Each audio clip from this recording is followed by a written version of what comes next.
ഓം നമോ ഭഗവതേ വാസുദേവായ. ഓം നമോ ഭഗവതേ വാസുദേവായ. ഓം നമോ ഭഗവതേ വാസുദേവായ. നാരായണം നമസ്കൃത്യം നരം ചൈവ നരോത്തമം ദേവീം സരസ്വതീം വ്യാസം തതോ ജയമുദീരയേ. ഇഷ്ടപ്രായേഷ ഭദ്രേഷു നിത്യം ഭാഗവതസേവയ.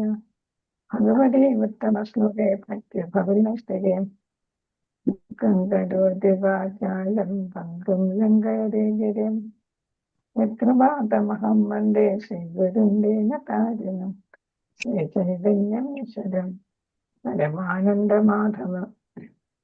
ഉമ്മജ്ഞാനത്തിനിരാന്തസ്യ ജ്ഞാനാഞ്ജനശലാകയ ചക്ഷുരുന്മീലിതം യേന തസ്മൈ ശ്രീഗുരവേ നമഃ. ശ്രീചൈതന്യമനോഭീഷ്ടം സ്ഥാപിതം യേന ഭൂതലേ സ്വയം രൂപകഥാ മഹ്യം ദദാതി സ്വപദാന്തികം. വന്ദേഹം ശ്രീഗുരു ശ്രീയുതപദകമലം ശ്രീഗുരുൻ വൈഷ്ണവാംശ ശ്രീരൂപം സഗ്രജാതം സകലരഘുനാഥാന്വിതം തം സലീലം സാദ്വൈതം സാവധൂതം പരിജനസഹിതം കൃഷ്ണചൈതന്യദേവം ശ്രീരാധാകൃഷ്ണപാദാം സകലലളിതാ ശ്രീവിശാഖാന്വിതാംശ. ഹേ കൃഷ്ണ കരുണാ സിന്ധോ ദീനബന്ധോ ജഗത്പതി ഗോപീശ ഗോപികാന്ത രാധാകാന്ത നമസ്തുതേ. തപ്തകാഞ്ചന ഗൗരാംഗീ ശ്രീരാധേ വൃന്ദാവനേശ്വരി ക്ഷമാനസദേ ദേവി പ്രണമാമി ഹരിപ്രിയേ. വാഞ്ചകൽപതരൂപശ്ച കൃപാ സിന്ധുഭ്യേവ ച പതിതാനാം പാവനേഭ്യോ വൈഷ്ണവേഭ്യോ നമോ നമഃ. നമോ വിഷ്ണുപാദായ കൃഷ്ണപ്രേഷ്ഠായ ഭൂതലേ ശ്രീമതേ ജയപ്രകാശ സ്വാമിനിധി നാമിനെ. നമാചാര്യപാദായ വിനായകപദായിനി ഗൗരവദാധാമദായ നഗരഗ്രാമതാരിണി. നമോ വിഷ്ണുപാദായ കൃഷ്ണപ്രേഷ്ഠായ ഭൂതലേ ശ്രീമതേ ഭക്തിവേദാന്ത സ്വാമിനിധി നാമിനെ. നമസ്തേ സരസ്വതേ ദേവേ ഗൗരവാണി പ്രചാരിണി നിർവിശേഷ ശൂന്യവാദി പാശ്ചാത്യദേശതാരിണി. ജയ ശ്രീകൃഷ്ണ ചൈതന്യ പ്രഭു നിത്യാനന്ദ ശ്രീ അദ്വൈത ഗദാധര ശ്രീവാസാദി ഗൗര ഭക്തവൃന്ദ. ഹരേ കൃഷ്ണ കൃഷ്ണ കൃഷ്ണ ഹരേ ഹരേ ഹരേ രാമ രാമ രാമ ഹരേ ഹരേ. ഹരേ കൃഷ്ണ കൃഷ്ണ കൃഷ്ണ ഹരേ ഹരേ ഹരേ രാമ രാമ രാമ ഹരേ ഹരേ. ഹരേ കൃഷ്ണ കൃഷ്ണ കൃഷ്ണ ഹരേ ഹരേ ഹരേ രാമ രാമ രാമ ഹരേ ഹരേ. ഹരേ കൃഷ്ണ. ശ്രീ ശ്രീരാധാഗോവിന്ദ മന്ദിര റെസ്റ്റോറന്റ് മംഗലാപുരത്തിന്റെ ഭക്തിശാസ്ത്രീയ കോഴ്സിലേക്ക് എല്ലാവർക്കും സ്വാഗതം. ഹരേ കൃഷ്ണ.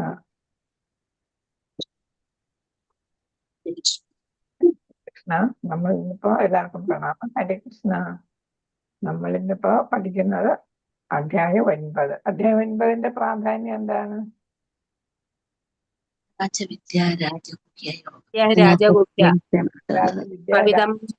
യോഗം ഏറ്റവും പ്രധാനപ്പെട്ട അഗുഹ്യമായിട്ടുള്ള അറിവാണ് അല്ലെ, രാജവിദ്യയാണ്. അല്ലാതെ എന്താ 9ആണ്. 9 എന്ന് പറയുമ്പോ എവിടെ വരുന്നു? 18ന്റെ പകുതിയാണ് അല്ലെ. അപ്പൊ മധ്യത്ത് വരുന്നു അല്ലെ. 18ന്റെ മധ്യത്തില് വരുന്ന 18 അധ്യായങ്ങളുള്ളതിൽ 9ാമത്തെ അധ്യായം അപ്പോ മധ്യത്തിൽ വരുന്നതാണ്. അപ്പൊ ഭക്തി യോഗയിലും മധ്യത്തിൽ വരുന്ന 2ാമത്തെ ഹാഫിൽ വരുന്നു അല്ലെ. 2ാമത്തെ അല്ല, 7, 8, 9.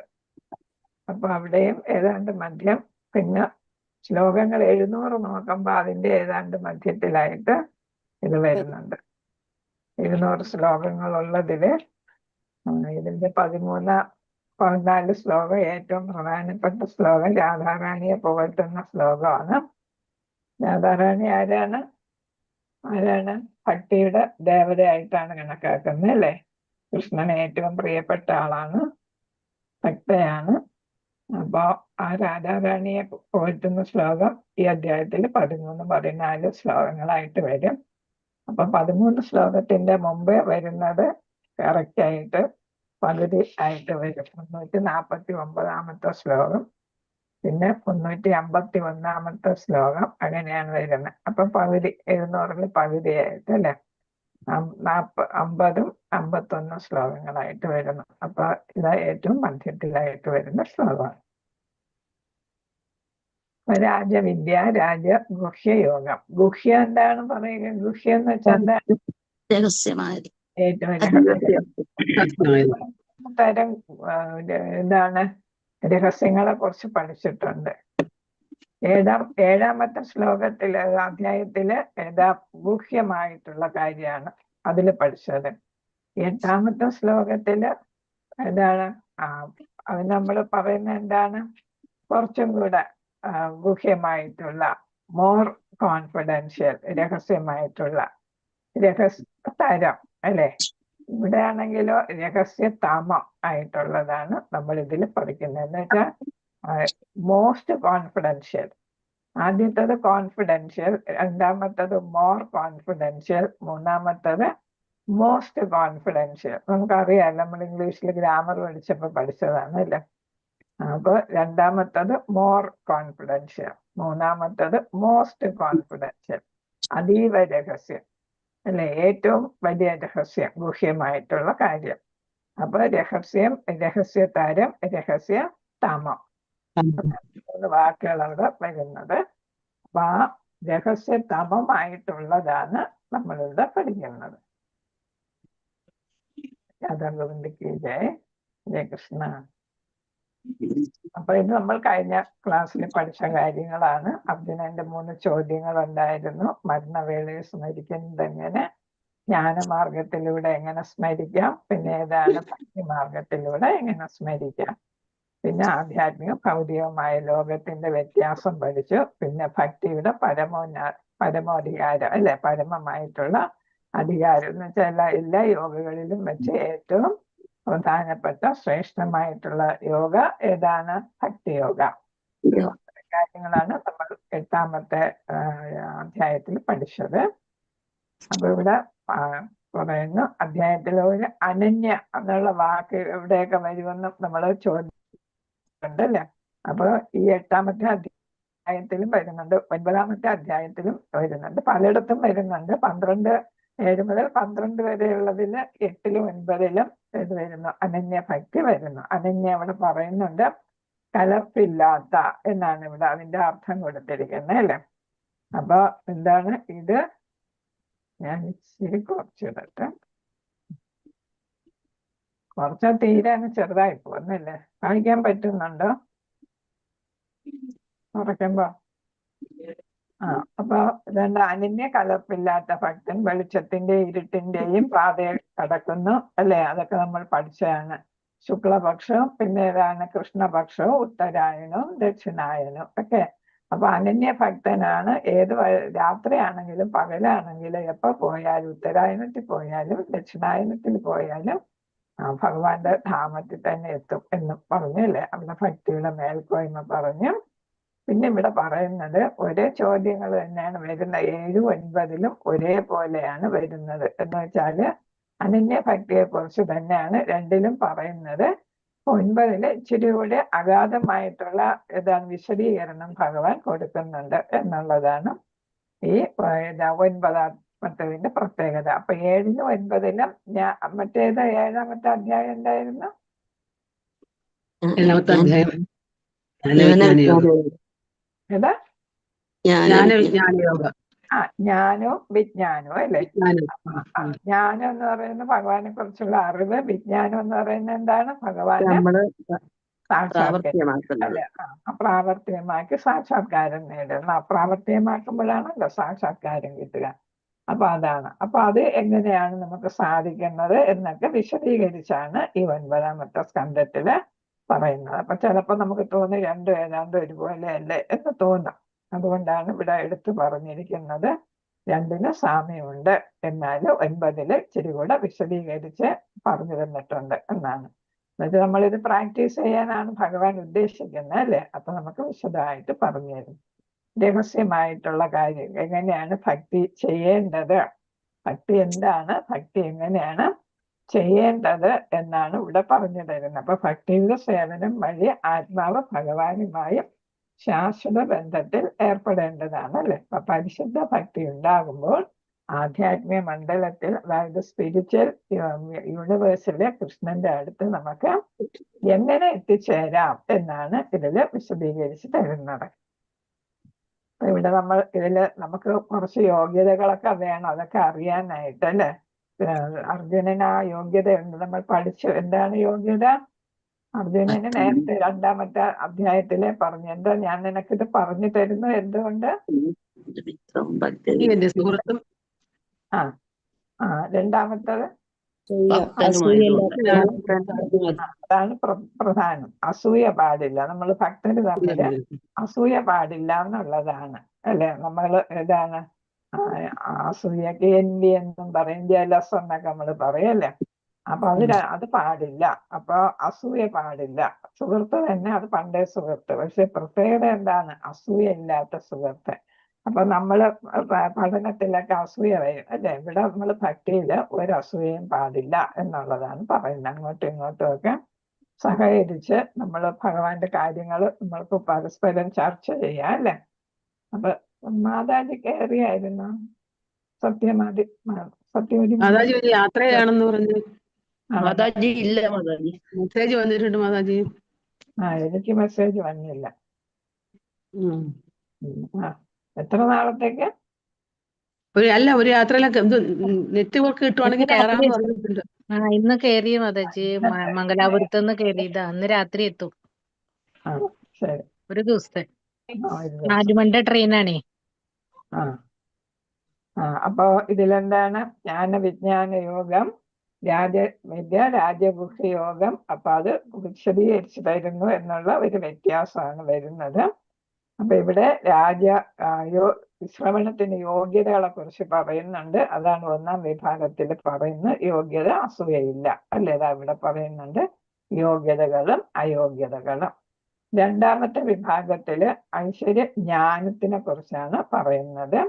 ഭൗതിക ലോകവുമായുള്ള കൃഷ്ണന്റെ അചിന്ത്യ ഭേദ അഭേദ ബന്ധം എന്ന് വെച്ചാൽ ഏതാണ്? ഭേദമുണ്ടോ? ഉണ്ട്. ഭേദം ഇല്ലേ? ഇല്ല എന്നുള്ളതാണ് അല്ലെ.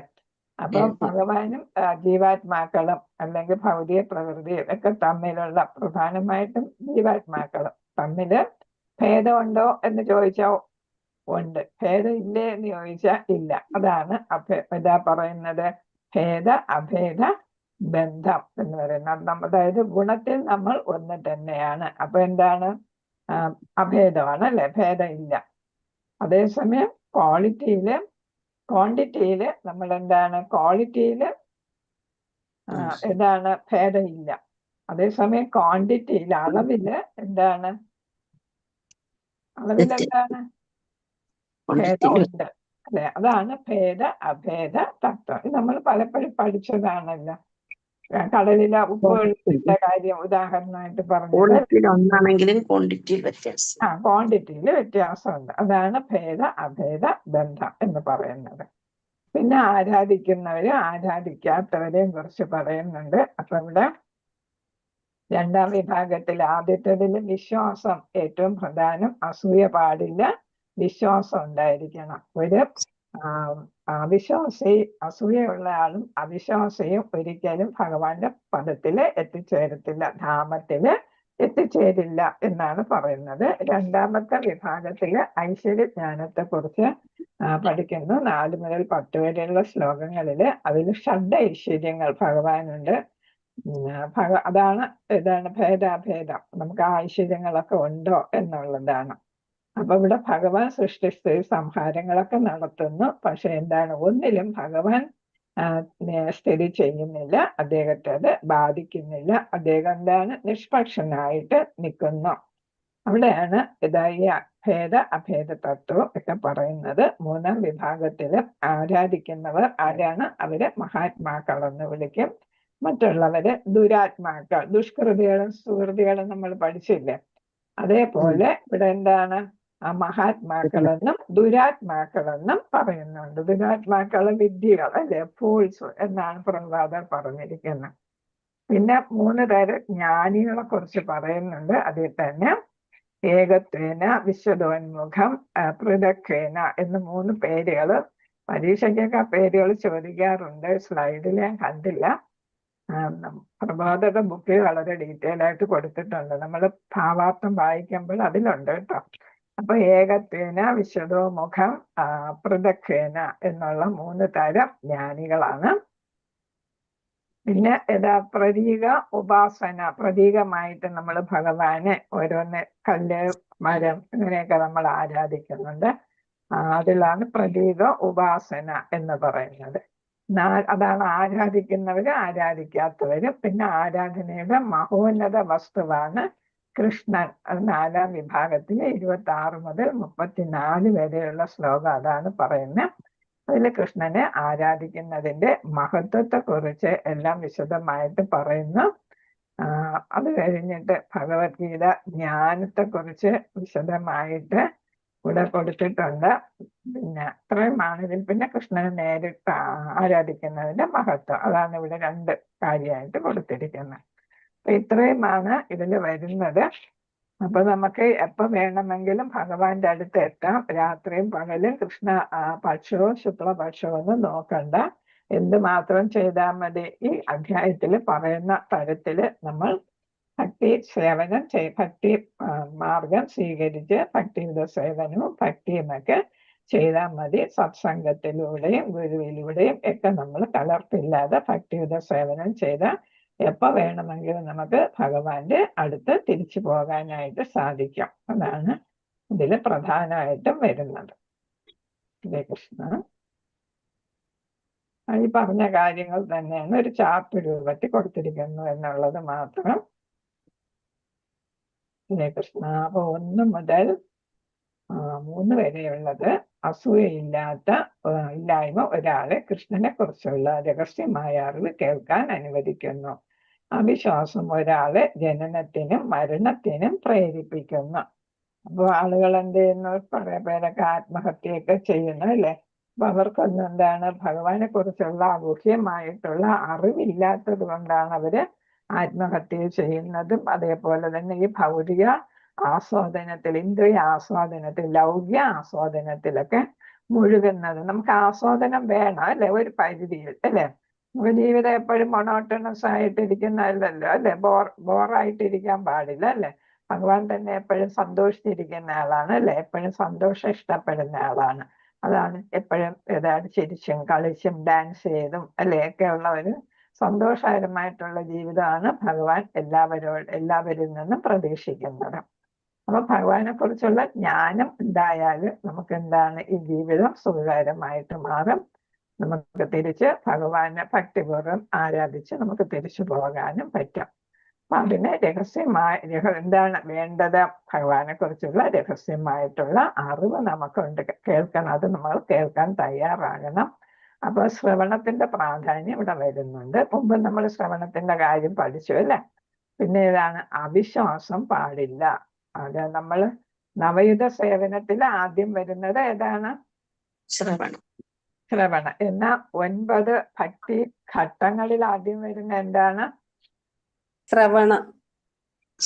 ഭക്തി ഘട്ടങ്ങൾ.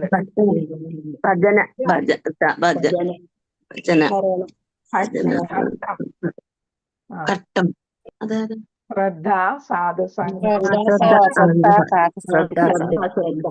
നിവൃത്തി, നിവൃത്തി,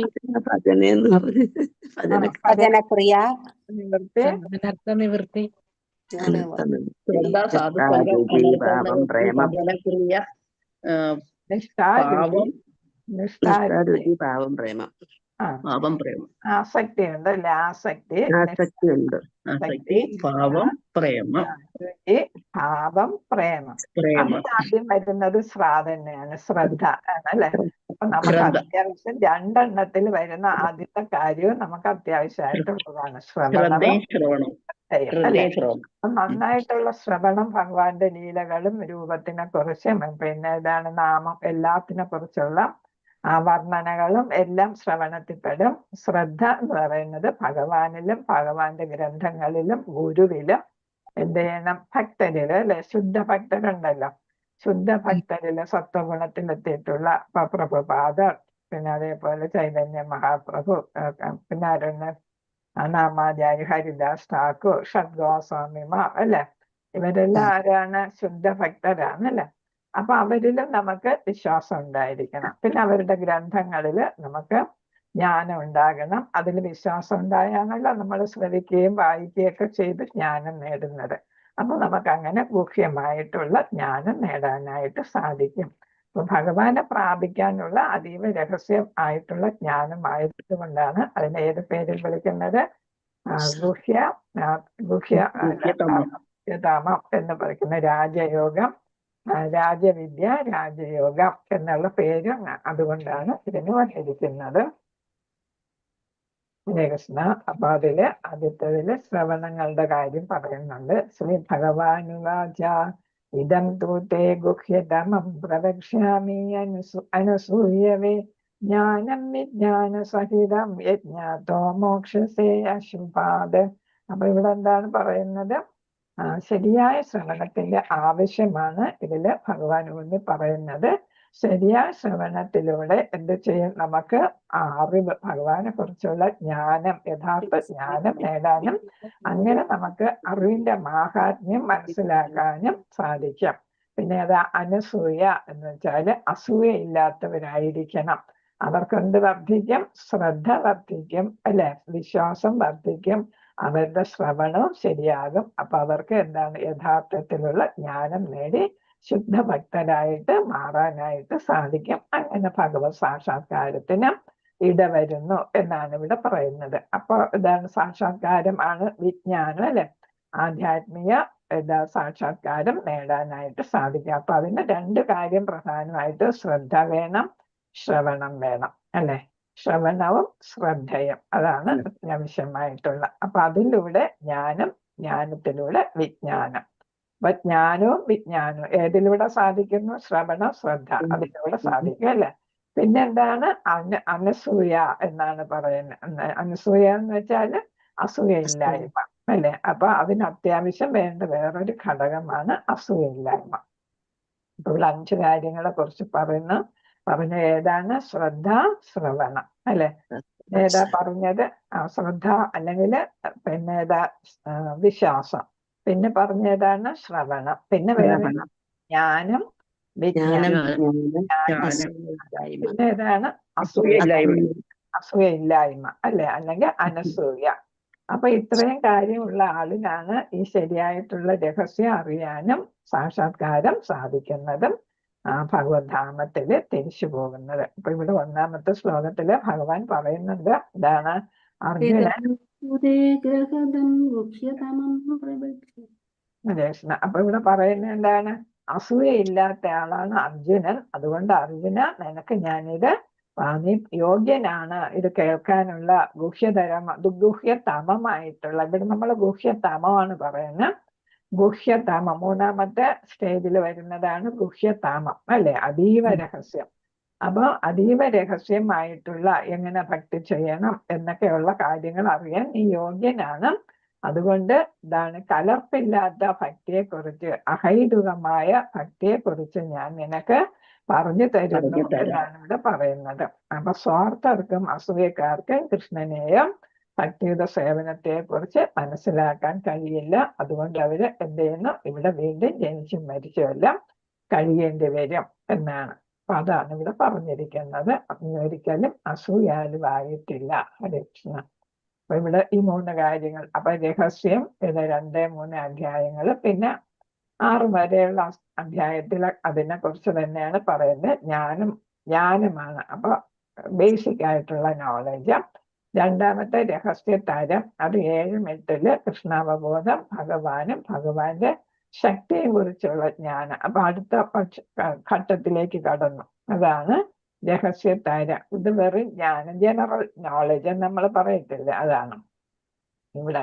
ഇവിടെ നമ്മൾ പറയുന്ന ആത്മാവും ശരീരത്തെക്കുറിച്ചും രഹസ്യത്തിൽ, ആദ്യത്തെ രഹസ്യത്തില്. ഇവിടെ ആണെങ്കിലോ കൃഷ്ണാവബോധത്തിലെത്തി ഭഗവാന്റെ വിവിധ തരം ശക്തികള്, പുരുഷാവതാരങ്ങളെ കുറിച്ചൊക്കെ നമ്മൾ പഠിച്ചില്ല. അപ്പൊ അതിനെക്കുറിച്ച് കാരണോദകശായി വിഷ്ണു, ഗർഭോദകശായി, പിന്നെ ക്ഷീരോദകശായി. അപ്പൊ ആ കാര്യങ്ങളൊക്കെയാണ് ശക്തിയെക്കുറിച്ച്. ഇവിടെ അതീവ രഹസ്യ ആ ശക്തിയെക്കുറിച്ചെല്ലാം മനസ്സിലാക്കിയിട്ട് കലർപ്പില്ലാത്ത ഭക്തിയുമായിട്ട് നമ്മൾ ഭഗവാന്റെ മഹത്വങ്ങളെ മനസ്സിലാക്കുന്നു. അതാണ് ഗുഹ്യതമം അല്ലെ? ഇത് ഗുഹ്യതാരം, ഇത് വെറും രഹസ്യം. രഹസ്യതാരം, അതീവ രഹസ്യം. ഗുഹ്യം പിന്നെ ഇതെന്താണ്? ഗുഹ്യതാരം. ഇതേതാണ്? ഗുഹ്യതാമം. പച്ചയായിട്ട് കിടക്കുന്ന ഗുഹ്യതാമം. അതാണ് ഹയർ സ്റ്റേജ്. അപ്പൊ ഈ ഏതാണ് ഐസ്ക്രീം ബൗളിനകത്ത് എന്താണ് എഴുതിയിരിക്കുന്നത്?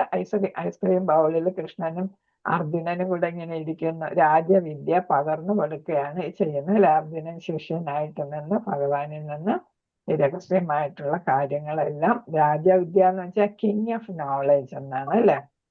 കിങ് ഓഫ് നോളേജ് എന്നാണ് രാജവിദ്യ. രാജഗുഹ്യം എന്ന് പറഞ്ഞാൽ എന്താണ്? അതും കിങ് ഓഫ് ഏതാണ്? കോൺഫിഡൻസ്, അല്ലെ? Confidential knowledge. അവിടെയും കിങ് തന്നെയാണ്, അല്ലെ? അപ്പൊ എല്ലാത്തിൻ്റെയും കിങ് എന്ന് പറയുമ്പോൾ സംതിങ് മോർ, അല്ലെ? ഏറ്റവും ഉയർന്ന ആളാണ് എന്നുള്ളതാണ്. അപ്പൊ അതുകൊണ്ടാണ് ഏറ്റവും കിങ് ഓഫ് നോളേജും പിന്നെ കിങ് ഓഫ് കോൺഫിഡൻഷ്യൽ നോളേജ്. അതാണ്. അപ്പൊ ഇവിടെ ഏതാണ്? അനസൂയ എന്താണ്? അസൂയരഹിതം. നമ്മൾ പറഞ്ഞു ശരിയായ ശ്രവണം വേണം, അല്ലെ? സ്വീകരിക്കാനുള്ള മാർഗം ഏതാണ്? ശരിയായിട്ടുള്ള ശ്രവണം. അത് ആർക്കേ പറ്റൂ? അസൂയയില്ലാത്തവർക്കേ പറ്റൂ. നമുക്ക് തന്നെ ഏതെങ്കിലും ഒരു ശ്ലോകം നമ്മൾ ബൈഹാർട്ട് ചെയ്യണം, അല്ലെങ്കിൽ ഏതെങ്കിലും ഒരു ക്വസ്റ്റ്യൻ ആൻസർ പഠിക്കണം എന്ന് വിചാരിക്കുമ്പോൾ ആരോടെങ്കിലും നമ്മുടെ കൂട്ടത്തിലുള്ള ആരോടെങ്കിലും നമുക്ക് അവരെക്കാളും ഉയർന്നയായിരിക്കണം എന്ന് മനസ്സിൽ വിചാരിച്ച് പഠിക്കാൻ പോയാൽ പഠനം നടക്കത്തില്ല, നന്നായിട്ട് പഠിക്കാൻ പറ്റത്തില്ല. എന്നിട്ട് നമ്മുടെ ശ്രദ്ധ അങ്ങോട്ടാണ്, അല്ലെ? ആ ആളിനെ കുറിച്ചുള്ള ചിന്തയിലോട്ട് പോകുക. അപ്പൊ നമുക്ക് നന്നായിട്ട് ശ്ലോകം പഠിക്കാനോ ക്വസ്റ്റ്യൻ ആൻസർ പഠിക്കാനോ ഒരു കോമ്പറ്റീറ്റീവ് സ്പിരിറ്റ് അവിടെ വരുമ്പം നമ്മുടെ പഠനം ശരിയാകത്തില്ല, ഭക്തി കുറയും എന്നാണ് പറയുന്നത്. അതുകൊണ്ടാണ് നമ്മുടെ ഭക്തിയില് കോമ്പറ്റീഷൻ പാടില്ല, എല്ലാവരെയും കൊണ്ടുപോകണം എന്നുള്ളത്. അപ്പൊ ശ്രവണം നവയുഗ സേവനത്തില് ആദ്യത്തേതായിട്ട് വരുന്നു. ഇതൊക്കെ നമുക്ക് അറിയാവുന്നതാണ്, അല്ലെ? ഉദാഹരണങ്ങളെല്ലാം നമ്മൾ പല പ്രാവശ്യം കണ്ടത്. ആർക്കെങ്കിലും അറിഞ്ഞുവിടാതെ ഉണ്ടോ? ഹരേ കൃഷ്ണ. അപ്പൊ എല്ലാവർക്കും അറിയാം. അടുത്ത രണ്ടാമത്തെ ശ്ലോകം പറയുന്നത് രാജ്യവിദ്യ രാജഗുഹ്യം പവിത്രം ഇതമുത്തമം പ്രത്യക്ഷാവഗമം ധർമ്മ്യം സുസുഖം കർത്തുമം വ്യയം. വളരെ പ്രധാനപ്പെട്ട ഒരു ശ്ലോകമായിട്ടാണ് വരുന്നത്. കാരണം എന്താന്ന് വെച്ചാല് അതില് നമ്മൾ ശ്രവണം കൊണ്ട് എല്ലാം ഭഗവാൻ ശ്രവണം തുടങ്ങി മറ്റ് ഭക്തിയുടെ സേവനങ്ങൾ പ്രഹ്ലാദരാജനാണ് മഹാരാജാവായി പറഞ്ഞു കൊടുത്തത്, അല്ലേ? അസുരന്മാരന്മാർക്ക് പറഞ്ഞു കൊടുത്തതാണ് ഈ ശ്ലോകം, അല്ലെ? ഏതാ ശ്ലോകം? ശ്രവണം കീർത്തനം ഏതാ?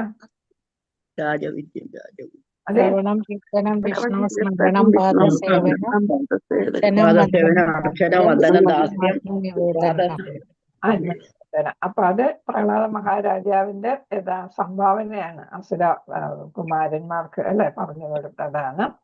അപ്പൊ അതിലൂടെ നമ്മൾ അടുത്ത ഘട്ടത്തിലേക്ക് പോവുകയാണ്.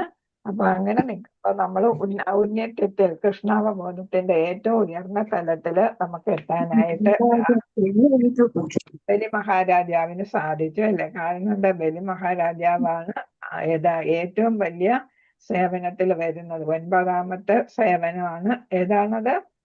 9ാമത്തത് ബലി മഹാരാജാവ് ചെയ്യുന്ന ഏതാണ്? ആത്മനിവേദന. ഏറ്റവും വലിയ ഭക്തി പ്രകടമാക്കുന്ന അതാണ്, അല്ലെ? അപ്പൊ അങ്ങനെ ഈ ഭക്തിയുടെ ഏറ്റവും ഉന്നതയിൽ എത്തുമ്പോൾ ഭൗതിക മാലിന്യങ്ങളെല്ലാം നീക്കം ചെയ്ത് നമുക്ക് ആത്മാവിനെ മോചിപ്പിക്കാനായിട്ട് സാധിക്കും ഭൗതികതയിൽ നിന്ന്. അപ്പൊ എല്ലാം അടിയറ വെച്ച ആളാണ് മഹാബലി. ഭൗതികമായിട്ടുള്ള ഒരാഗ്രഹവും ഇല്ലാതെ, അല്ലെ? മനസ്സപ്പ് ഹൃദയണ്ടേത് പരിശുദ്ധമായി. അപ്പൊ ആത്മീയ തലത്തിൽ എത്താനായിട്ട് ബലി മഹാരാജാവിന് അങ്ങനെ സാധിച്ചു. അപ്പൊ ഈ രഹസ്യം വെളിപ്പെടുത്തുമ്പോ അതിൽ 8 പ്രത്യേകതകളാണ് ഈ ശുദ്ധഭക്തി രഹസ്യത്തിൽ ഉള്ളത്. ആ 8 കാര്യങ്ങളാണ് ഈ 2ാമത്തെ ശ്ലോകത്തിൽ പറഞ്ഞിരിക്കുന്നത്. ജ്ഞാന രാജവിദ്യ ആണെന്ന് പറയുന്നത്, അല്ലെ? അതാണ് 1ാമത്തെ പ്രത്യേകത. രാജവിദ്യ എന്ന് വെച്ചാൽ കിങ് ഓഫ് ഓൾ നോളേജ് എന്നാണ്, അല്ലെ? എല്ലാ തത്വങ്ങളുടെയും ആകത്തുക എന്ന് വെച്ചാൽ ഒരുപാട് തത്വചിന്തകന്മാർ നമ്മുടെ ഗ്രന്ഥങ്ങളിലൊക്കെ ഉണ്ട്. അതാണ് ഗൗതമൻ, കനാദൻ, കപിലൻ, യാജ്ഞവൽക്യൻ, വ്യാസദേവൻ, അല്ലെ? വ്യാസദേവന്റെ തന്നെ ഇഷ്ടംപോലെ കൃതികളുണ്ട്, അല്ലെ? അതിലാണ് ഏറ്റവും പ്രധാനമാണ് വേദാന്ത സൂത്രം. അതിൽ നിന്നാണ് അതിന്റെ സമ്മറി ആയിട്ടാണ് ഭാഗവതം തന്നെ വരുന്നത്. അപ്പൊ പിന്നെ ഏതാണ് മഹാഭാരതം ഒക്കെ രചിച്ചിട്ടുണ്ടല്ലോ. അതിന്റെ ഇതിലാണല്ലോ ഭഗവത്ഗീത വരുന്നത് അല്ലെ. അപ്പൊ എല്ലാ തത്വങ്ങളുടെ എല്ലാം ഏതായിട്ട് വരുന്നു, അത് ആകത്തുകയായിട്ടാണ് ഏത് വരുന്നത്, ഈ രാജവിദ്യ വരുന്നത്. അപ്പൊ ഈ ഭഗവത്ഗീതയിലെ തത്വങ്ങൾ വരുന്നത് ഏതാണ്, എല്ലാ ഈ തത്വങ്ങളുടെയും പ്രധാനപ്പെട്ട ഭക്തന്മാരായ ആചാര്യന്മാരായ ഗൗതമൻ തുടങ്ങിയവരുടെ എല്ലാം തത്വചിന്തകളുടെ ആകഫലമായിട്ടാണ് വരുന്നത്. രണ്ടാമത്തത് ശ്ലോകത്തിൽ വരുന്ന കാര്യം രാജഗുഹ്യമാണ്. ഏറ്റവും ഗുഹ്യമായിട്ടുള്ള അറിവ്, രഹസ്യമായിട്ടുള്ള അറിവാണ് അത് വരുന്നത്. അപ്പൊ അവിടെ രഹസ്യം എന്താണ്, നമ്മൾ ആദ്യം നേരത്തെ പഠിച്ചു. ശരീരവും പിന്നെ ഏതാണ് ആത്മാവും തമ്മിലുള്ള നമ്മൾ പഠിച്ചു. പിന്നെ കുറച്ചുകൂടി കടന്നു വന്നപ്പോ എന്താണ്, അടുത്ത ഘട്ടത്തിലേക്ക് നമ്മൾ കടന്ന് പിന്നെ ലാസ്റ്റില് വന്നെന്താണ് ശാശ്വതമായിട്ടുള്ള ഭക്തി പ്രവർത്തനങ്ങളെ കുറിച്ചല്ലേ, ഭക്തി എങ്ങനെ നടത്തണം എന്നാണ്. അത് ശാശ്വതമായിട്ടുള്ള ഭക്തിയുടെ സേവനത്തെ കുറിച്ചാണ് പറഞ്ഞത്. അപ്പൊ ഇവിടെ ഭഗവാന്റെ വിവിധ ശക്തികളെ നമ്മൾ കണ്ടു. ഏതൊക്കെ, ബഹിരംഗ ശക്തി, അന്തരംഗ ശക്തി, തടസ്ഥ ശക്തി അല്ലെ. അപ്പൊ അതിലൊക്കെ ഭഗവാൻ എക്സ്റ്റേണൽ ആയിട്ട് ബഹിരംഗ ശക്തിയായിട്ടും പ്രവർത്തിക്കുന്നു, പിന്നെ ഇന്റേണൽ ആയിട്ട് അന്തരംഗ ശക്തിയായിട്ടും, പിന്നെ നമ്മുടെ ഉള്ളിൽ ആ തടസ്ഥ ശക്തിയായിട്ട് നമ്മുടെ ഓരോ ശരീരത്തിലും ഉണ്ടല്ലേ.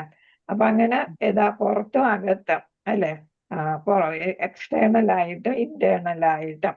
അപ്പൊ രണ്ട് തരത്തിൽ ഇവിടെ ഭഗവാൻ എന്തായാലും നമ്മളോടൊപ്പം ഉണ്ട്. നമ്മളെ കൊണ്ട് നല്ല പ്രവർത്തനങ്ങൾ ചെയ്യിപ്പിക്കാൻ ഭഗവാൻ ആഗ്രഹിക്കുന്നു എന്നാണ് ഇവിടെ പറയുന്നത്. അപ്പൊ നമ്മുടെ ആത്മാവെന്ന് പറയുന്ന ഒരിക്കലും ഉറങ്ങിക്കിടക്കത്തില്ല. എപ്പോഴും വളരെ പ്രവർത്തനോന്മുഖമായതാണ് നമ്മുടെ ആത്മാവിന്റെ സ്വഭാവം. അതെന്ത് ചെയ്യുന്നില്ല, ആലസ്യം എന്നുള്ളത് ആത്മാവിനില്ല. പക്ഷെ ഒരു ശരീരത്തിൽ കയറുമ്പോൾ ഗുണങ്ങളുടെ പ്രവർത്തന ഫലമായിട്ടത് എന്തായിരുന്നു, ഇനാക്റ്റീവ് ആകാം ചിലപ്പോൾ അല്ലെ, പ്രവർത്തനം കുറഞ്ഞു വരാം. പക്ഷെ അതിന്റെ യഥാർത്ഥ സ്വഭാവം എന്ന് പറയുന്നത് വളരെയധികം പ്രവർത്തിക്കുന്നതാണ്. അപ്പൊ ആ ആത്മാവിനെ കുറിച്ച് നമ്മൾ എന്താണ്, അതാണ് ആ ആത്മാവിന്റെ എല്ലാ കാര്യങ്ങളാണ് ഭഗവാന്റെ പുറത്തുള്ളതും അകത്തുള്ളതുമായിട്ടുള്ള ശക്തികളെ കുറിച്ച് എല്ലാമാണ് രാജഗുഹ്യമായിട്ടുള്ള കാര്യമായിട്ട് അറിവായിട്ട് നമുക്ക് തരുന്നത്. പിന്നെ പവിത്രം ഇതം ഉത്തമം, പവിത്രമാണ്, ഏറ്റവും പവിത്രമായതാണ്.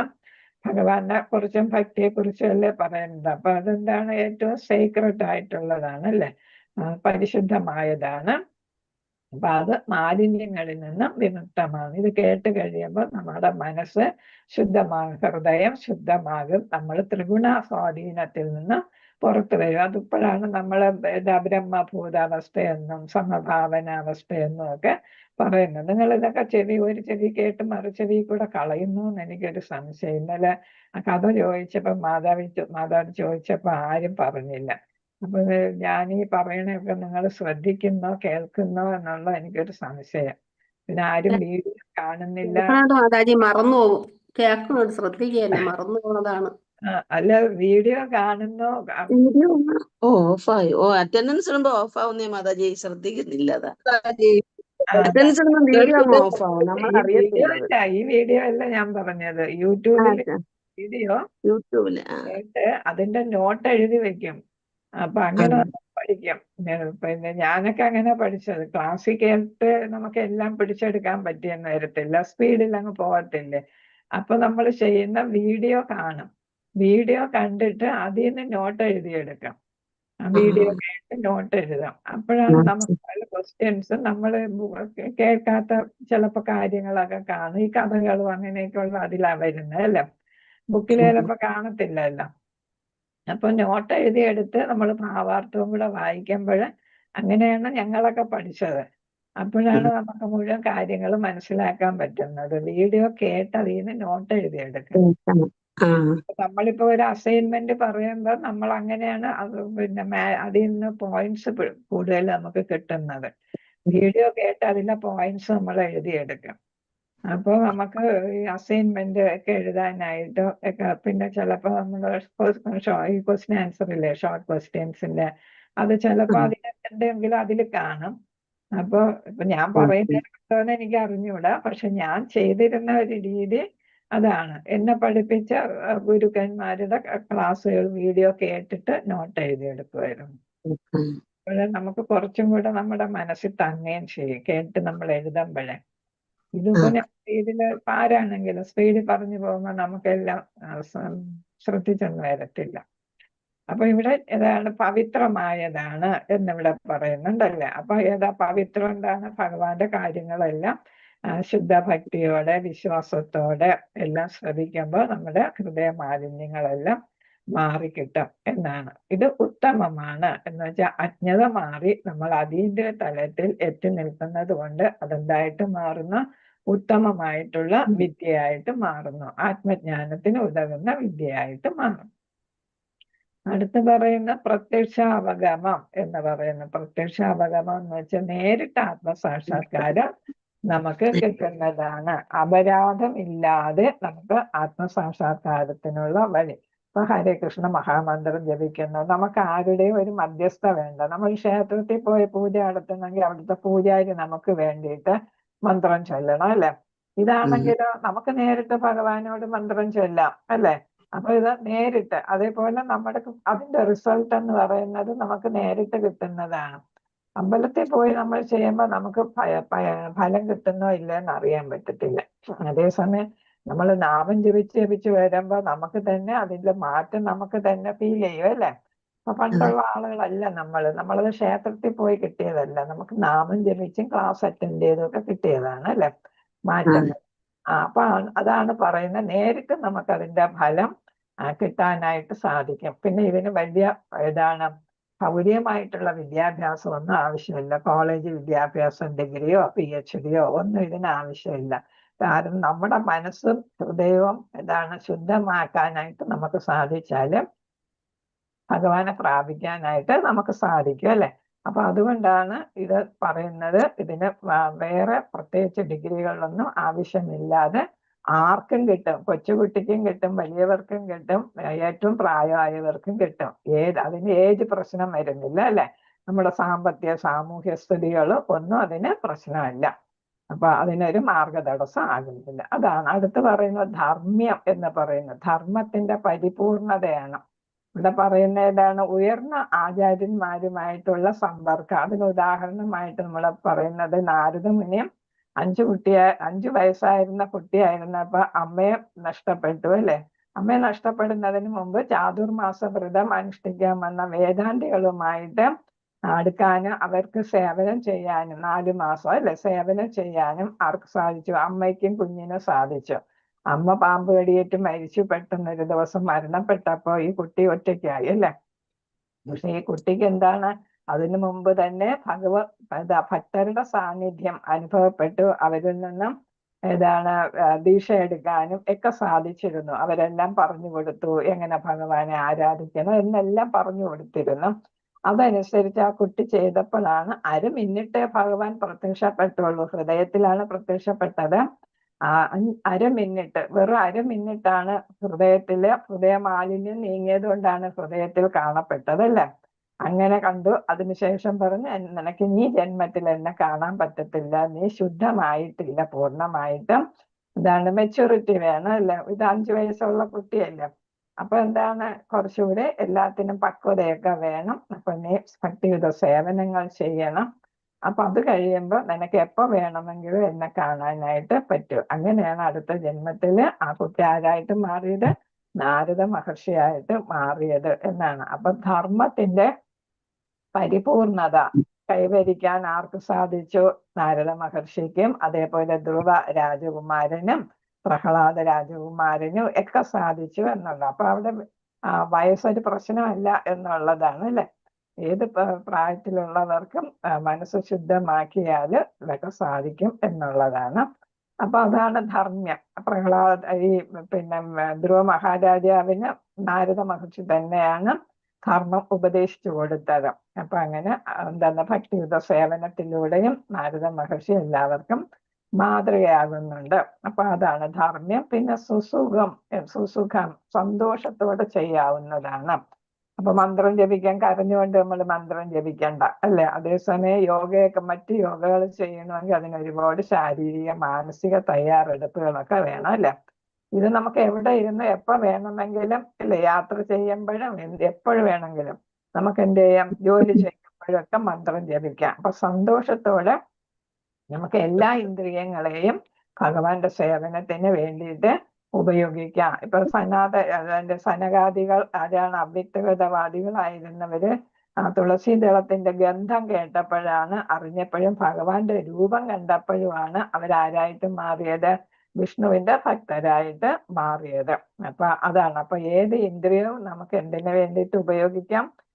സന്തോഷത്തോടെ ഭഗവാന്റെ ശ്രവണം, കീർത്തനം തുടങ്ങിയ ഭക്തിയുടെ സേവനം നടത്താനും ഇങ്ങനെ ഭക്തിയിൽ വരാനും ഒക്കെ സഹായിക്കും. പിന്നെ അവ്യയം എന്നാണ് പറയുന്നത്. അവ്യയം എന്ന് വെച്ചാൽ ശാശ്വതമായിട്ട് നിലനിൽക്കുന്നത്. നമ്മൾ ഒരിക്കൽ ഭക്തിയിലോട്ട് വന്നു കഴിഞ്ഞാൽ പിന്നെ അതിനും ഭക്തിക്ക് കുറവുണ്ടാകുന്നില്ല, അതിനും ഏതാണ് ദോഷം വരുന്നില്ല. എപ്പോഴും നമ്മൾ ഉയർന്നു കൊണ്ടേയിരിക്കുകയുള്ളൂ, അതിന് അവസാനം വരുന്നില്ല. അതാണ് നമ്മൾ പിന്നെ ആരാണ് കൃഷ്ണ ഭക്തി നളഭൂവരന്മാർക്കുണ്ട്. പിന്നെ വേറൊരു ആളാരാണ്? പേര് പെട്ടെന്ന് മറന്നുപോയല്ലോ. വേശ്യാസ്ത്രീയുടെ പുറകെ പോയ ആളാരാണ്?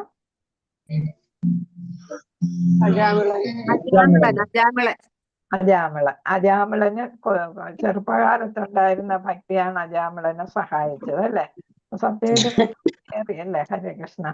അപ്പൊ ചെറുപ്പകാലത്തുള്ള ഭക്തിയാണ് അദ്ദേഹത്തിന് അവസാന കാലഘട്ടത്തില് 80 വയസ്സായപ്പം മകന് നാരായണ എന്ന് പേരിടാനും ഒക്കെ തോന്നിയത് അതുകൊണ്ടാണ്. അപ്പൊ യുവാവായിരുന്നപ്പോ ഉണ്ടായിരുന്ന ഭക്തിയാണ് അദ്ദേഹത്തിന് അതിന് സഹായിച്ചത് എന്നുള്ളതാണ്. ഹരേ കൃഷ്ണ.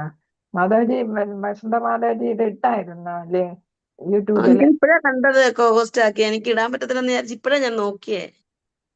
ഇട്ടില്ലേ? മറ്റേ മാതാജി അല്ലായിരുന്നു, അതുകൊണ്ട് ഞാൻ ഇടാം മാതാജി.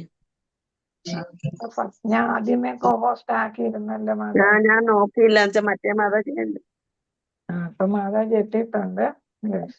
അപ്പൊ ഭക്തി ഇപ്പൊ ഭക്തിയുടെ ഗുണങ്ങളാണ്, സവിശേഷതകളാണ് ഈ 8 എണ്ണം പറഞ്ഞത്. അപ്പൊ എല്ലാവരും അത് നന്നായിട്ട് പഠിക്കുക. കൃഷ്ണ അതിനെ കുറിച്ച് കൂടുതൽ വിഷയം നമ്മളിവിടെ പറഞ്ഞ വിദ്യകളുടെ രാജാവ്, ഇതെല്ലാം നമ്മൾ പറഞ്ഞു കഴിഞ്ഞ കാര്യങ്ങളാണ്. എല്ലാ സിദ്ധാന്തങ്ങളുടെയും രത്നച്ചുരുക്കം അതൊക്കെ നമ്മൾ പറഞ്ഞു. ഇത് അപ്പൊ അടുത്തതിന് പോകുന്നതിന് മുന്നേ ഇത് നമുക്കിത് കണ്ടിട്ട് പോകാം. അപ്പൊ ഇവിടെ പറയുന്നത് 4 കാര്യങ്ങളാണ് നമ്മുടെ ഈ അവിദ്യ എന്ന് വെച്ചാൽ അജ്ഞാനം കൊണ്ടാണ് നമ്മൾ പാപകർമ്മങ്ങളൊക്കെ ചെയ്യുന്നത് എന്നുള്ളതാണ് അല്ലെ?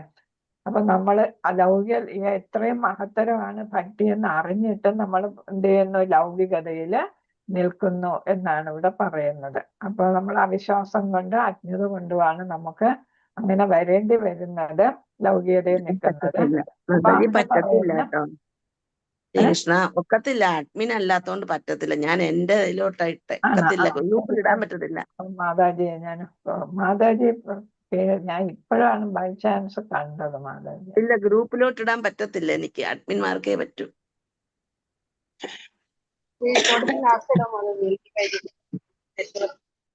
മാതാജി കേറിയല്ല, സത്യവതി മാതാജി കണ്ടു. പക്ഷെ ഹാൻഡ് റൈസ് ചെയ്യും മാതാജി. ഞാൻ എന്റെ ഇതിലോട്ട് ഇട്ടിട്ടുണ്ട്, പക്ഷെ എനിക്ക് ഗ്രൂപ്പിലോട്ട് ഇടാൻ പറ്റത്തില്ല. മാതാജി ഇട്ട് തരാം, സത്യവതി ഇട്ട് തരാം. അപ്പൊ മാതാജി ഗ്രൂപ്പിലിട്ടോളൂ. അപ്പൊ മാതാജി ആദ്യമേ റെക്കോർഡ് ചെയ്യുന്നുണ്ടായിരുന്നു വസന്ത മാതാജി? അല്ല, ലൈവ് ഞാൻ ഇപ്പൊ ചെയ്ത് ആവുമല്ലോ. പറയുന്നത് എന്താണ്? ബീജം വരുന്നു അല്ലെ? ബീജം. അപ്പൊ നമ്മൾ വിത്ത് അടുത്ത് എന്തോ ചെയ്യുന്നു? വിത്ത് നമ്മൾ കഴിയുമ്പോ പാപമായിട്ടുള്ള ആഗ്രഹങ്ങളെയാണ് ബീജം എന്ന് പറയുന്നത്. അത് കഴിയുമ്പോ അടുത്തെന്താ കാണിച്ചിരിക്കുന്നത്? ബീജം പാപകർമ്മങ്ങൾ ചെയ്യുന്നത്. അത് കഴിഞ്ഞിട്ട് എന്ത് ചെയ്യുന്നു? പാപകർമ്മങ്ങൾക്ക് എന്താണ് വരുന്നത്? അപ്രാരാബ്ദം അല്ലെ?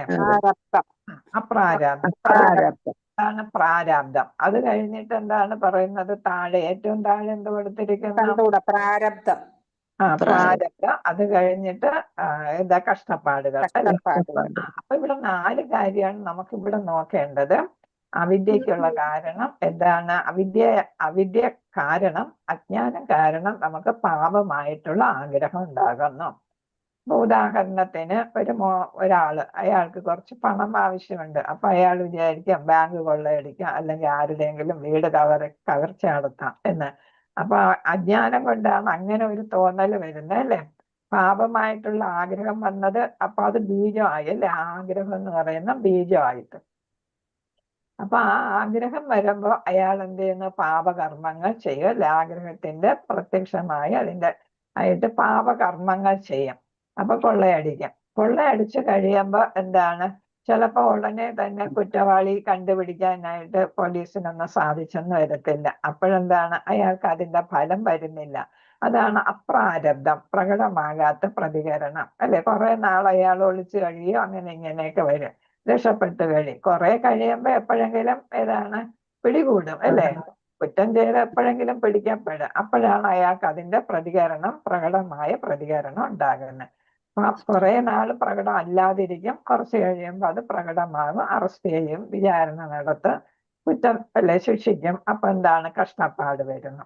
അപ്പൊ ഇവിടെ എന്താണ്? അവിദ്യ കാരണം ബീജം ഉണ്ടായി, ബീജത്തിൽ നിന്ന് തെറ്റായ പാപം ചെയ്തു.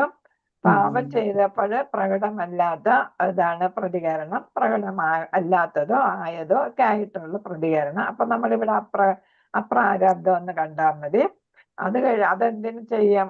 അങ്ങനെ ഒരു പിന്നെ കൊള്ള നടത്തിയ ആളിന് എന്ത് സ്വഭാവം കാണും? പാപ സ്വഭാവം കാണും, അല്ലേ? ഒരു കുറ്റം ചെയ്ത ആള് ഇന്നസെന്റ് ആയിരിക്കത്തില്ല, അല്ലെ? അയാൾക്ക് ആ പാപത്തിന്റെ ഒരു സ്വഭാവം, ഹാബിറ്റ് കാണും, അല്ലെങ്കിൽ അയാൾ പാപം ചെയ്യാം.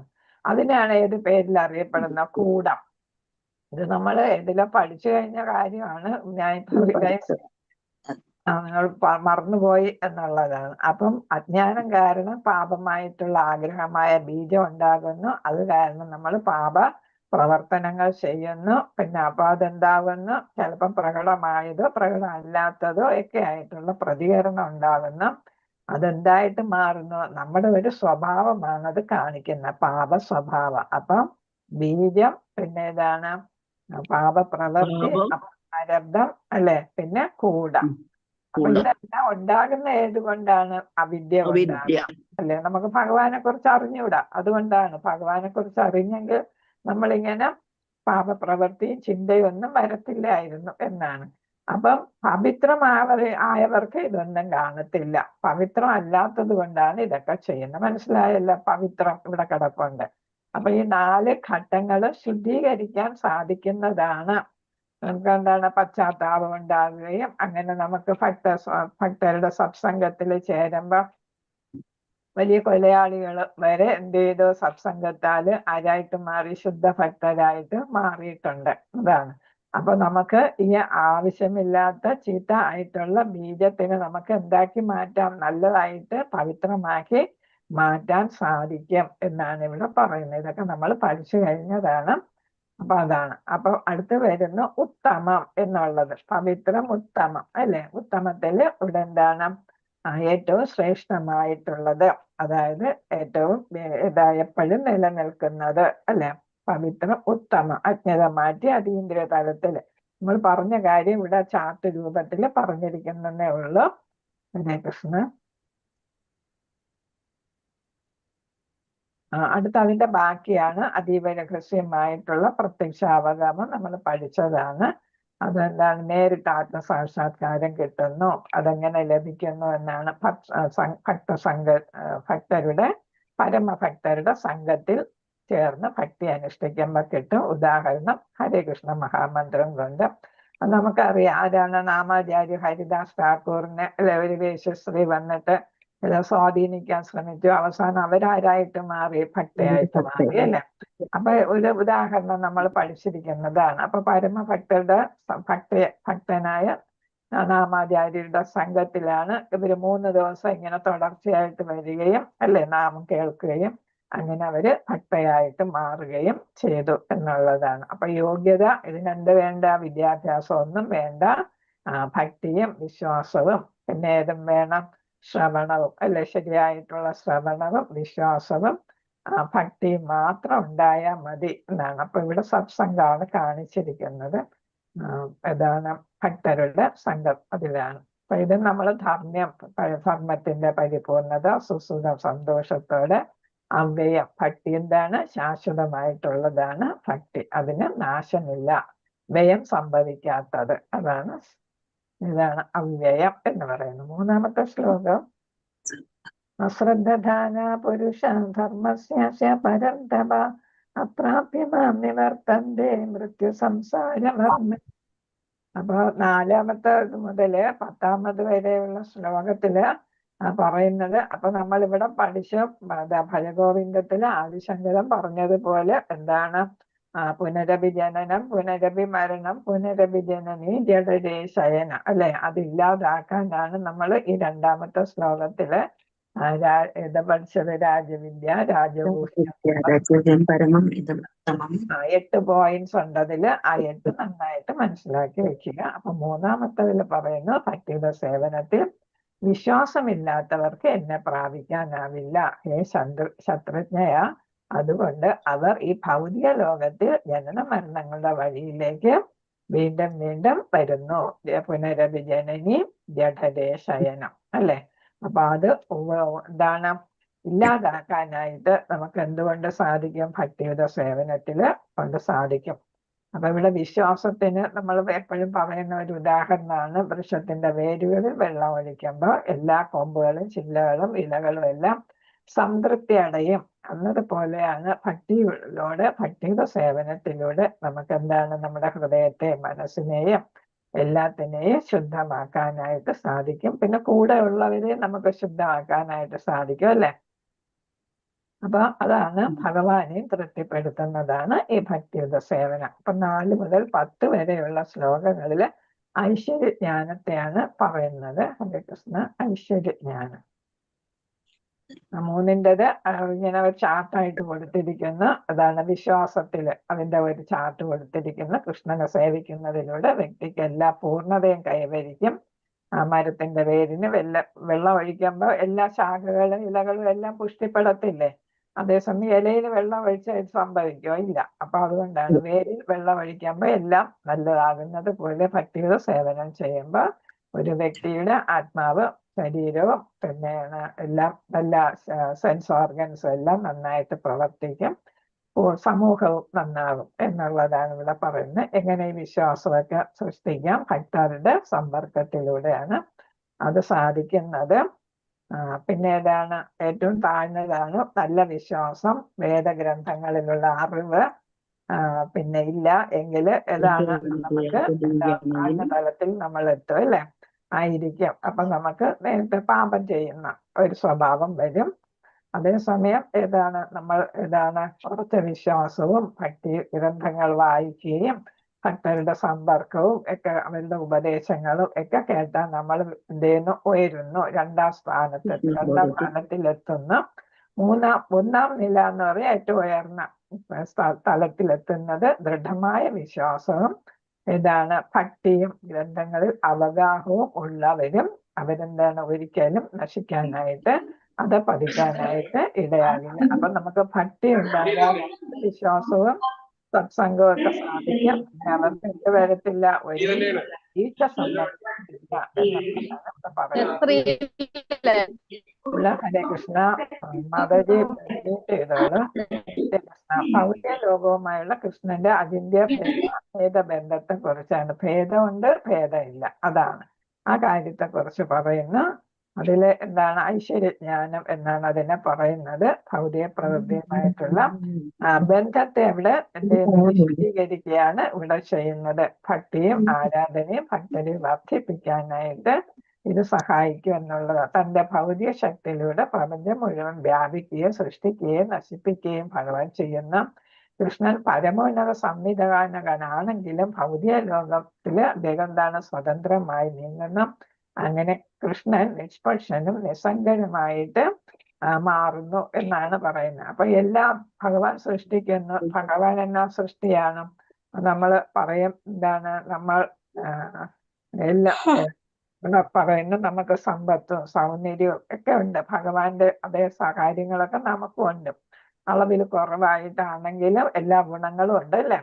നമ്മളെല്ലാം സുന്ദരിമാരും ഒക്കെയാണ്, സുന്ദരിമാരും സുന്ദരന്മാരും ഒക്കെയാണ്. നമുക്ക് ആവശ്യത്തിന് ബുദ്ധിയുണ്ട്, ശക്തിയുണ്ട്, സമ്പത്തൊക്കെ ഉണ്ട്. എല്ലാ ഐശ്വര്യങ്ങളും ഭഗവാൻ നമുക്കും തന്നിരിക്കുന്നു. ഭഗവാൻ ഈ ഐശ്വര്യങ്ങളൊക്കെ ഉണ്ടെങ്കിലും ഭഗവാൻ എന്താണ് അതിലൊന്നും ഭഗവാൻ പെടുന്നില്ല. നമ്മൾ കാണുമ്പോൾ ഭഗവാനുണ്ട്, ഭഗവാൻ അതിനെക്കുറിച്ച് പറയുന്നു എനിക്കതുണ്ട് ഇതുണ്ട് എന്നുള്ള അഹങ്കാരം ഭഗവാനില്ല. നമുക്കാണ് അതുള്ളത് അല്ലെ. അപ്പൊ ഭൗതിക ലോകത്ത് ഭഗവാൻ സൃഷ്ടിക്കുന്നെങ്കിലും ഭഗവാൻ അതിലൊന്നിലും ഇടപെടുന്നില്ല എന്നാണ് ഇവിടെ പറയുന്നത്. അപ്പം ഭഗവാൻ പറയുന്നത് എല്ലാ ജീവസത്തകളും എന്നിലുണ്ട്, എന്നാൽ ഞാൻ അവയിലില്ല എന്നാണ് 4-ാമത്തെ ശ്ലോകം. മയാ തദമിതം സർവം ജഗത് അവ്യക്തമൂർത്തിന മസ്താനി സർവഭൂതാനി നാചാഹം തേഷാവസ്ഥിതഃ. അപ്പൊ എല്ലാത്തിലും ഞാനുണ്ട്, എന്നാൽ ഞാൻ ഒന്നിലും ഇല്ല എന്നാണ് അല്ലെ.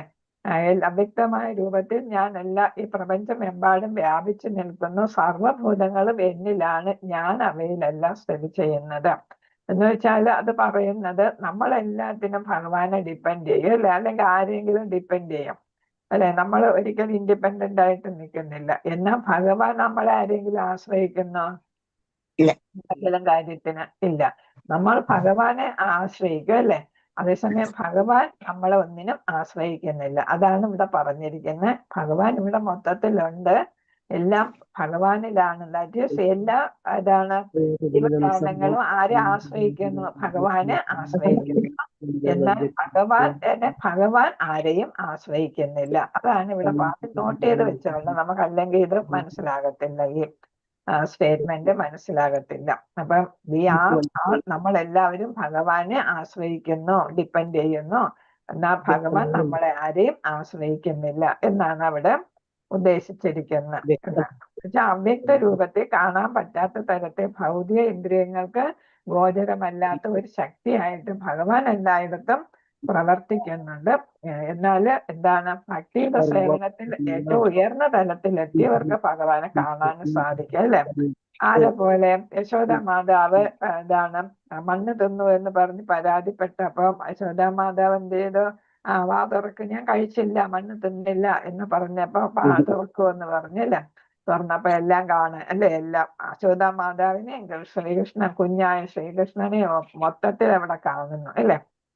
അതാണ് ഭഗവാൻ എല്ലാത്തിലും നിറഞ്ഞു നിൽക്കുന്നു എന്ന് പറഞ്ഞു. സർവപ്രപഞ്ചത്തിൽ ഏതുപോലെ എന്ന് വെച്ചാൽ സൂര്യപ്രകാശം എല്ലായിടത്തും വ്യാപിക്കുന്നത് പോലെയാണ് സർവപ്രപഞ്ചവും സൂര്യപ്രകാശത്തിനെ ആശ്രയിക്കുന്നു. പക്ഷെ സൂര്യൻ ആരെങ്കിലും ആശ്രയിക്കുന്നോ? ഇല്ല.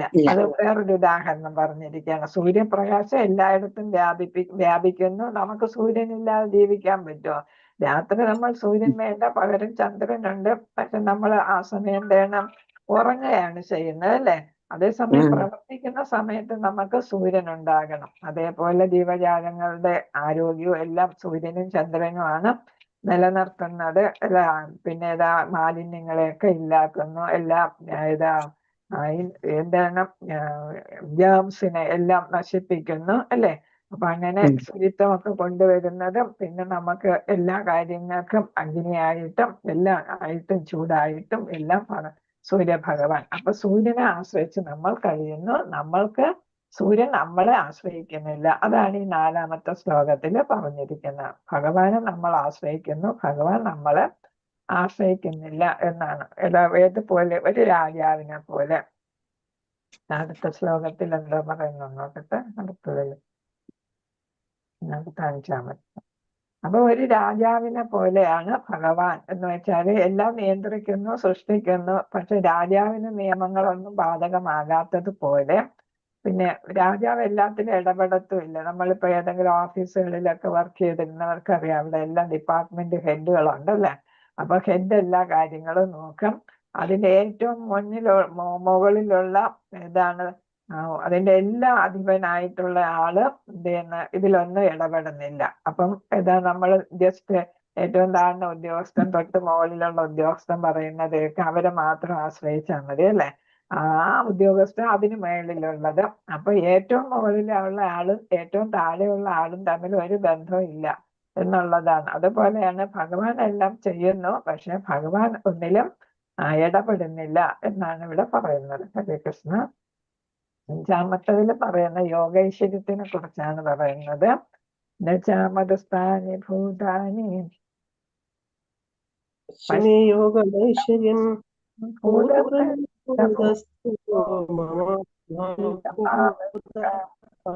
ഇവിടെ യോഗൈശ്വര്യം മിസ്റ്റിക് പവർ എന്നാണ് പറയുന്നത് അല്ലെ. നമുക്കറിയാം ഏതാണ്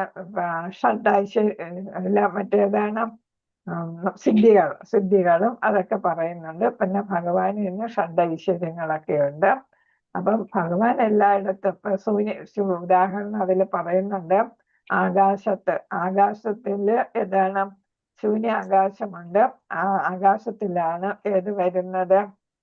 കാറ്റ് അല്ലെ, വായു അല്ലെ, കാറ്റ് വരുന്നത്.